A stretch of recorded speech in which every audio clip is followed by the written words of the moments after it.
Vishnu TV వార్తలకు స్వాగతం. వివరాల్లోకి వెళ్తే గులియన్ బారే సిండ్రోమ్ వ్యాధిపై ఉండవల్లి నివాసంలో ముఖ్యమంత్రి చంద్రబాబు నాయుడు సమీక్ష నిర్వహించారు. ఈ కార్యక్రమంలో మంత్రి సత్యకుమార్ యాదవ్ అధికారులు హాజరయ్యారు. గుంటూరు జీజీహెచ్లో తొలి మరణం సంభవించడంతో ప్రభుత్వం అప్రమత్తమైంది.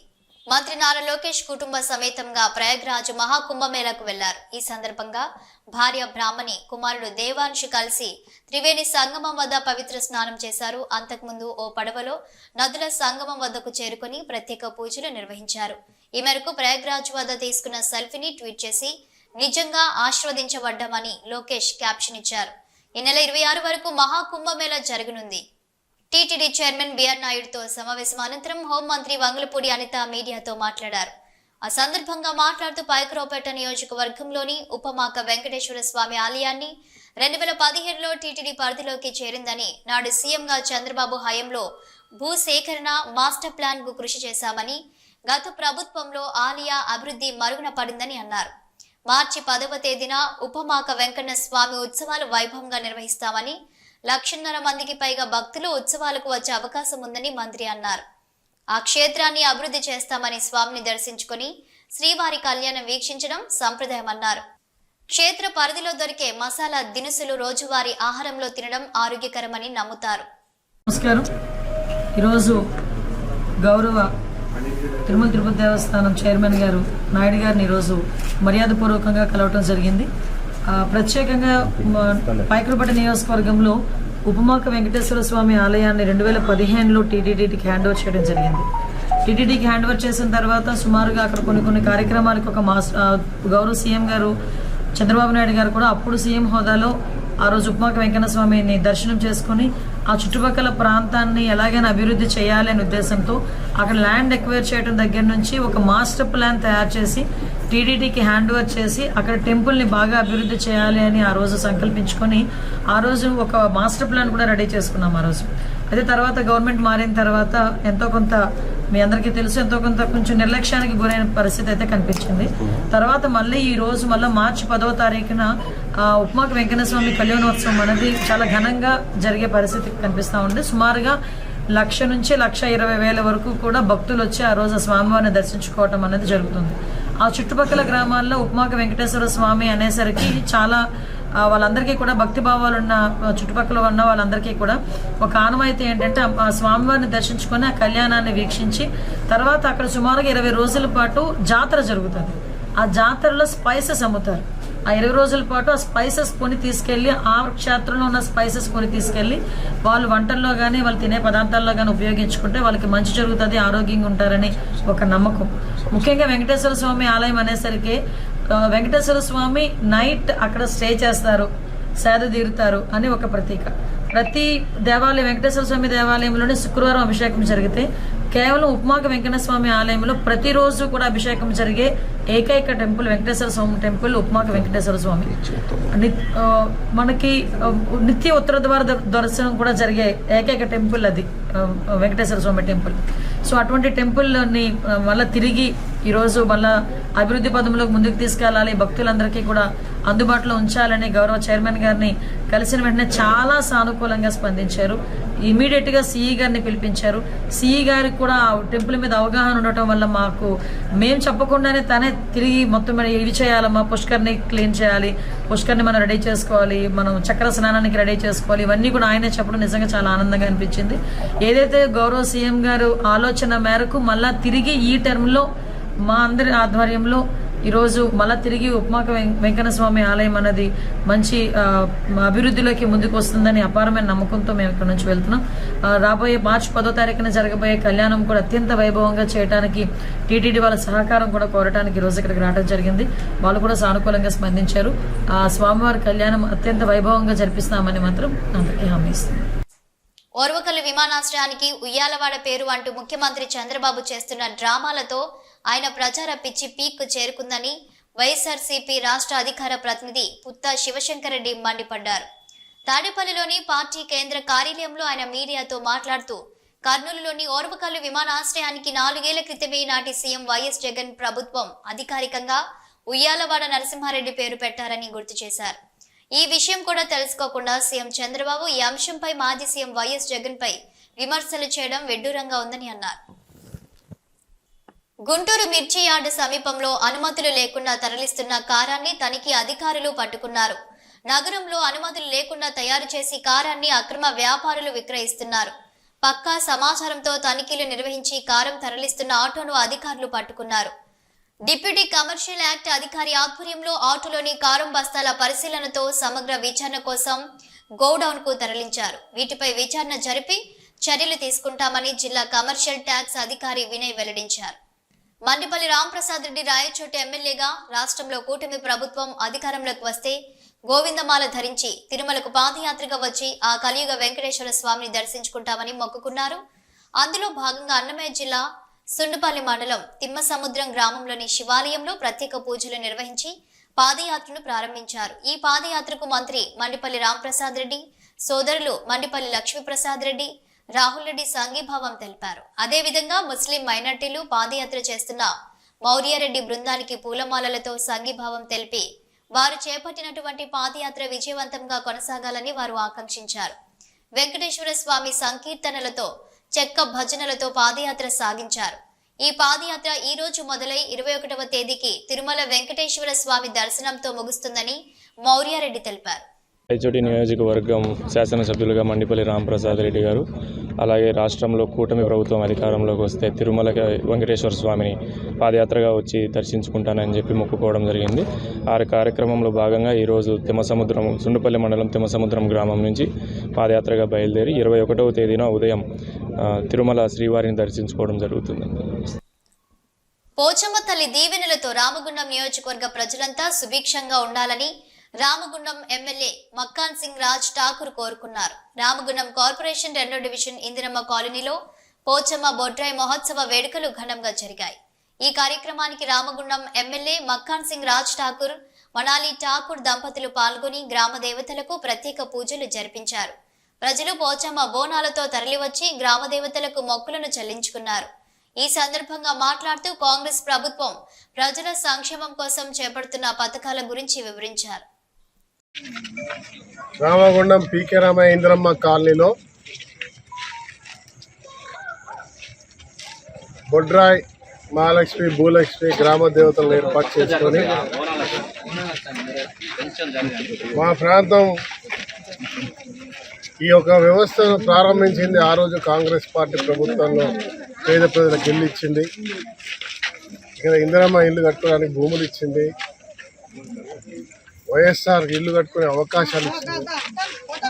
కానీ 10 సంవత్సరాలు గత 10 సంవత్సరాల్లో ఇప్పటివరకు రోడ్లు లేవు, నీళ్లు లేవు, ఏమీ లేవు అని ఇక్కడ ప్రాంత ప్రజలు బాధపడుతున్నప్పుడు శాసనసభ ఎన్నికల ముందు మా నాయకుడు కాంగ్రెస్ పార్టీ అధ్యక్షుడు ఆసిఫ్ ఎన్టీపీసీ, ముఖ్యంగా ఈ ప్రాంతానికి సంబంధించిన సోదరుడు మా నాయకుడు గతంలో కార్పొరేటర్గా పోటీ చేసి నష్టపోయినా కూడా ఏ రోజు కూడా వెనక్కి పెట్టకుండా ఈ ప్రాంతంలో మా అన్నను, మన కుటుంబ సభ్యుడిని, మీ కుటుంబ సభ్యుడిని రాష్ట్రానికి గెలిపించుకుంటే రోడ్లు అన్నీ కూడా మేము చేస్తామని చెప్పి మాట ఇచ్చి దత్తత తీసుకుంటామని ఇవన్నీ చేయించడం మరి చేయిస్తూ ఈరోజు ఈ గ్రామానికి, ఈ యొక్క డివిజన్కి, ఇందిరమ్మ కాలనీకి ఎలాంటి చెడు జరగద్దు, ఎప్పుడు మంచి జరగాలి, దిష్టి తగలద్దు, గ్రామ దేవతలను పెట్టుకోవాలని చెప్పి భూలక్ష్మి మహాలక్ష్మితో పాటు బొడ్రాయిని ఏర్పాటు చేసి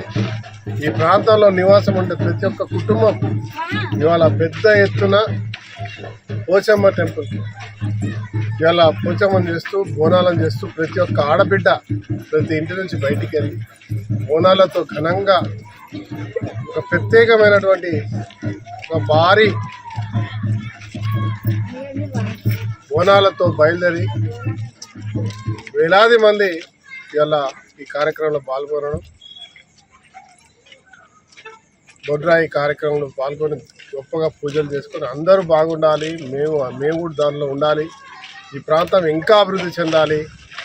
ఇవాళ ఈ ప్రాంతానికి ఎన్టీపీసీని మళ్ళీ తీసుకొచ్చినటువంటి రేవంత్ రెడ్డి ప్రభుత్వం బాగుండాలి, రామగుండంలో ఇంకొక పవర్ హౌస్ రావాలి, ఇంకా ఇతర ప్రాంతాలు ఇంకా ఇండస్ట్రీస్ రావాలి, నిరుద్యోగులకు ఉద్యోగావకాశాలు కల్పించాలి, నివాసం ఉండే వాళ్ళకి అన్ని రకాల వసతులు కలగాలని చేస్తున్న వారికి ప్రతి ఒక్క ఈ ప్రాంతంలో నివసించే కుటుంబ సభ్యులకు ధన్యవాదాలు తెలియజేసుకుంటూ అమ్మవార్లను మనస్ఫూర్తిగా కోరుకుంటా ఉన్నా. ఈ ప్రాంతాన్ని అభివృద్ధి చేసే శక్తి మరి ధైర్యంతో పాటు ఆ రేవంత్ రెడ్డి గారు వారి యొక్క పూర్తి క్యాబినెట్తో ప్రజాప్రభుత్వం ఇవాళ 6 గ్యారెంటీలతో పాటు అనేక ఇచ్చిన మాటలు ముందుకు చేసుకుంటూ నెరవేరుస్తూ ముందుకు పోతా ఉంది. ఇవాళ బీసీ గణన, ఎస్టీ గణనతో పాటు ఈ దేశాన్ని బీసీలు పాలించాలనే ఒక నినాదాన్ని తీసుకొచ్చినట్టుగా చరిత్రాత్మకమైన నిర్ణయం తీసుకున్న ఒక ప్రభుత్వం ఇలా ప్రజాప్రభుత్వం. దీనికి నిజం కావాలని అమ్మవారిని మనస్ఫూర్తి కోరుకుంటూ ఈ కార్యక్రమాన్ని నిర్వహించిన సోదరుడు మల్లేష్కి, అదే మాదిరిగా నిర్వాహకులకు అందరికీ కూడా, స్థానిక కార్పొరేటర్, స్థానిక ప్రజాప్రతినిధులు, ఈ నివాసం ఉండే ప్రతి ఒక్కరికి కూడా నేను శుభాకాంక్షలు, ధన్యవాదాలు చేస్తాను. గన్నవరం మాజీ ఎమ్మెల్యే వల్లభనేని వంశీ అరెస్టులో ఖచ్చితంగా కుట్రకోణం ఉందని వైఎస్ఆర్సీపీ లీగల్ సెల్ అధ్యక్షుడు మనోహర్ రెడ్డి ఆరోపించారు. వల్లభనేని వంశీ అరెస్టు అంశంలో సీఎం చంద్రబాబు, ఆయన కుమారుడు నారా లోకేష్లు వెనుకుండి నడిపించారని ఆగ్రహం వ్యక్తం చేశారు. తాడేపల్లిలోని పార్టీ కేంద్ర కార్యాలయంలో శుక్రవారం ఆయన మీడియాతో మాట్లాడుతూ సత్యవర్ధన్ స్టేట్మెంట్ ఆధారంగా వంశీని అరెస్టు చేశామని, పోలీసులు చెబుతున్న మాటల్లో వాస్తవం లేదని అన్నారు. సాంకేతికంగా చూస్తే హైదరాబాద్ లో వంశీని అరెస్టు చేసి నోటీస్ ఇచ్చే సమయానికి సత్యవర్ధన్ ను విచారించలేదని పేర్కొన్నారు. టీడీపీ కక్ష సాధింపులకు వత్తాసు పలుకుతున్న పోలీసులను రాబోయే రోజుల్లో న్యాయస్థానాల్లో దోషులుగా నిలబెడతామని మనోహర్ రెడ్డి హెచ్చరించారు. ఇందులో ట్విస్ట్ ఏంటంటే దీంట్లో కంప్లైంట్ ఇచ్చింది తెలుగుదేశం పార్టీ ఆఫీస్లో ఆపరేటర్గా, ఆనాడు ఆపరేటర్గా పనిచేస్తున్నటువంటి సత్యవర్ధన్ అనే ఒక అబ్బాయి ఆ రోజు దాడికి సంబంధించిన కంప్లైంట్ ఇస్తే ఈ కేసు విచారిస్తున్న సందర్భంగా ఫిబ్రవరి 10 నాడు కోర్టుకు వెళ్ళి నాతో సాక్షిగా సంతకం తీసుకున్నారు, నేను ఎవరిపైనా నేను కంప్లైంట్ ఇవ్వలేదు అని చెప్పడం, అక్కడున్న జడ్జి గారు ఎవరైనా నిన్ను బెదిరించారా, నీ అంతకు నువ్వే స్వేచ్ఛగా స్వచ్ఛంగా ఈ స్టేట్మెంట్ ఇస్తున్నావా అని అడిగిన సందర్భంలో నా అంతా నేనుగా నా ఇష్టపూర్వకంగా ఇస్తున్నాను, ఆ రోజు సాక్షిగా ఉండు అని కింద సంతకం పెట్టించుకొని నేనే కంప్లైంట్ ఇచ్చినట్టు కంప్లైంట్ తయారు చేసిన, నాకు ఈ కేసుకు ఎలాంటి సంబంధం లేదు, నాకు ఈ కేసు గురించి ఏ విషయం తెలియలేదు అని స్పష్టంగా చెప్తే జడ్జి గారు ఆ స్టేట్మెంట్ను రికార్డు చేయడం జరిగింది. అయితే వంశీని ఈ కేసు వీగిపోతుందనే ఉద్దేశంతో వంశీ పైన ఎలాగైనా కక్ష తీర్చుకోవాలని, తర్వాత దీంతో రెచ్చిపోయి మేము పెట్టిన కేసులు కూడా ఎలా వీగిపోతున్నాయనే ఉద్దేశంతో వాళ్ళ కుటుంబ సభ్యులను తెలుగుదేశం పార్టీ వారి ద్వారా, పోలీసుల ద్వారా భయభ్రాంతులకు ఒకవైపు గురి చేస్తూనే వాళ్ళకి ప్రభుత్వంలో ఉద్యోగాలు కల్పిస్తామని, తర్వాత ఇంకా అనేక ప్రలోభాలకు గురిపెట్టి వాళ్ళ సత్యవర్ధన్ వాళ్ళ బ్రదర్తో 12వ తారీఖు కంప్లైంట్ తీసుకోవడం జరిగింది. ఆ కంప్లైంట్లో కూడా అంతా హియర్సే, నా తమ్ముని పలానోళ్ళు తీసుకుపోయారంట, నాకు పలాని వాళ్ళు చెప్పారు, ఇతన్ని హైదరాబాద్కు తీసుకుపోయినారని చెప్పి 12వ తేదీ స్టేట్మెంట్లో చెప్తారు. తర్వాత దీంట్లో విచిత్రం ఏమంటే 13వ తేదీ ఉదయమే 5 గంటల తర్వాత వల్లభనేని వంశీ గారి ఇంటికి వెళ్ళి పోలీసులు అరెస్టు చేస్తే నాకు ఎఫ్ఐఆర్ ఇవ్వండి అని అడిగారు వల్లభనేని వంశీ గారు. ఎఫ్ఐఆర్ కానీ వాళ్ళ దగ్గర ఏది లేక అప్పటికప్పుడు వాళ్ళ ఇంట్లో కూర్చొని 47(1) BNSS ప్రకారం క్రైమ్ నంబర్ 86/2025గా మీ కేసు రిజిస్టర్ చేసినామని చెప్పి దీన్ని అక్కడికక్కడే రాసి అతనికి ఇవ్వడం జరిగింది.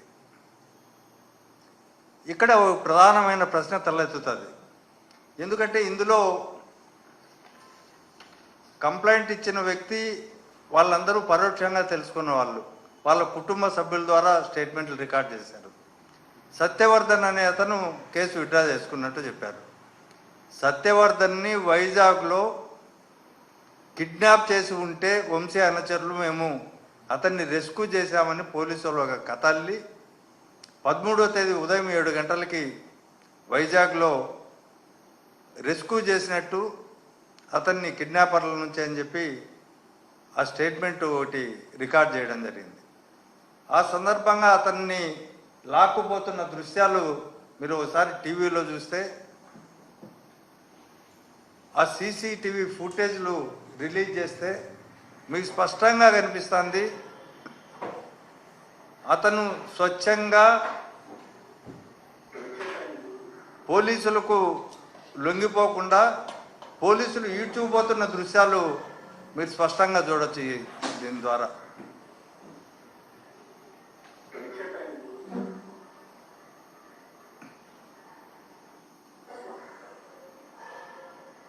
అతను పరిగెత్తుతున్నాడు, అతన్ని లాక్కెళ్తున్నారు పోలీసులు బలవంతంగా. ఇది స్పష్టంగా కనిపిస్తుంది. ఇది ఒక అంశం. 13వ తేదీ ఉదయం అరెస్టు చేసినప్పుడు ఆయనకు నోటీస్ ఇవ్వడం ఒక అంశం అయితే 13వ తేదీ ఉదయం 7 గంటలకు అతన్ని పోలీసు వాళ్ళు అదుపులోకి తీసుకొని వైజాగ్ నుంచి విజయవాడకు తీసుకురావడం. ఎప్పుడో మనకు తెలుసు ప్రయాణం ఎంత దూరం పడుతుందో. తెలంగాణ మాజీ CM BRS working president KCR పుట్టినరోజు వేడుకలను తెలంగాణ భవన్లో ఘనంగా నిర్వహించారు పార్టీ నేతలు. వీరిలో కేటీఆర్ ముఖ్య అతిథిగా పాల్గొన్నారు. మాజీ మంత్రి ఎమ్మెల్యే తలసాని శ్రీనివాస్ యాదవ్ ఆధ్వర్యంలో జరిగిన వేడుకలకు BRS party working president KTR ముఖ్య అతిథిగా పాల్గొన్నారు.